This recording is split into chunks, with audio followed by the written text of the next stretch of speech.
আসসালামু আলাইকুম এভরিওয়ান, কেমন আছো সবাই? আশা করি সবাই ভালো আছো। আজকের এই ভিডিওতে আমরা আলোচনা করব পদার্থবিজ্ঞান প্রথম পত্র এ প্লাস সাজেশন নিয়ে। অর্থাৎ আজকের এই ভিডিওটি দেখলে তুমি বুঝে যাবে পদার্থবিজ্ঞান প্রথম পত্রে ঠিক কটি চ্যাপ্টার পড়তে হবে এবং কোন কোন চ্যাপ্টারগুলো পড়তে হবে তোমার এ প্লাস পাওয়ার জন্য। তো আজকের এই ভিডিওটি এইচএসসি বিজ্ঞান বিভাগের সকল শিক্ষার্থীদের জন্য অনেক গুরুত্বপূর্ণ। তো সকল শিক্ষার্থীদের আজকের এই ভিডিওটি সম্পূর্ণ দেখার অনুরোধ জানিয়ে ভিডিওটি শুরু করছি। তো ভিডিওটি শুরুতে তোমাদেরকে জানতে হবে পদার্থবিজ্ঞান প্রথম পত্রে তোমাদের কোন কোন অধ্যায়গুলো রয়েছে।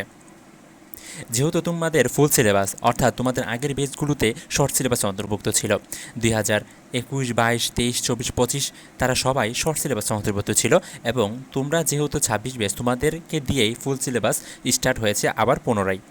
তো কোনো সমস্যা নেই, এটা খুব ভালো একটা দিক। তোমরা সবগুলো বিষয় পড়ে তারপর ইন্টারমিডিয়েট পাস করবা, এটা খুব ভালো একটা বিষয়।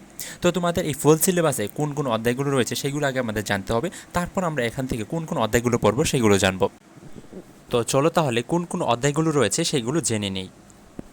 অধ্যায়গুলো হচ্ছে: 1.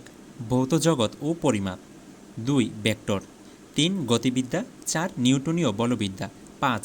কাজ শক্তি ও ক্ষমতা, 6. মহাকর্ষ ও অভিকর্ষ, 7.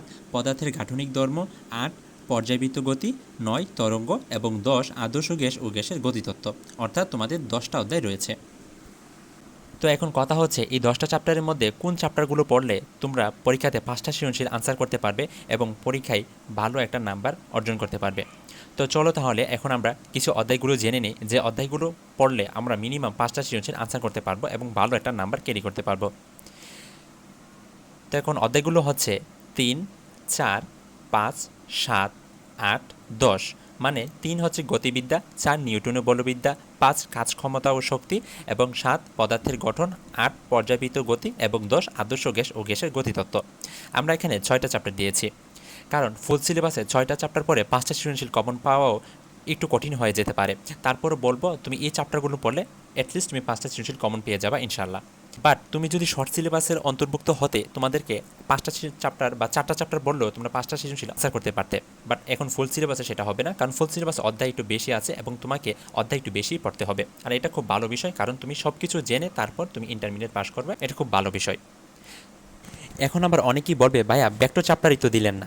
তো দেখো, আমরা আমাদের পার্সপেক্টিভ থেকে অধ্যায়গুলোকে সাজিয়ে দিয়েছি।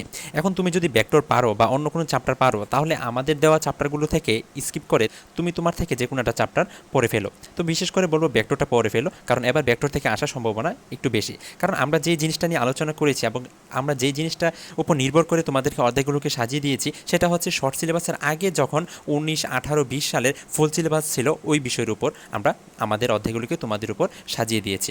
তো তোমরা এখন তোমাদের পার্সপেক্টিভ থেকে বিষয়টাকে সাজিয়ে নিবা তোমাদের অধ্যায়গুলো, যেগুলো সহজ। এবং এমনও হতে পারে আমরা যেগুলো দিয়েছি সেগুলো থেকে কিছু কিছু অধ্যায় হয়তো তোমরা পারো না, এবং যেগুলো পারো না 2-3টা চ্যাপ্টার না পারলে অবশ্যই 2টা চ্যাপ্টার পড়তে হবে। এবং এমন কিছু চ্যাপ্টার যদি থাকে যে একটা চ্যাপ্টার আমি পারি না এবং আমাকে দিয়ে ওই চ্যাপ্টারটা হচ্ছেই না, তাহলে আমরা যেই চ্যাপ্টারটা পড়িনি ওই চ্যাপ্টার থেকে ওইখান থেকে যে কোনো একটা চ্যাপ্টার পড়ে ফেলবা। তো আশা করি বুঝতে পেরেছো।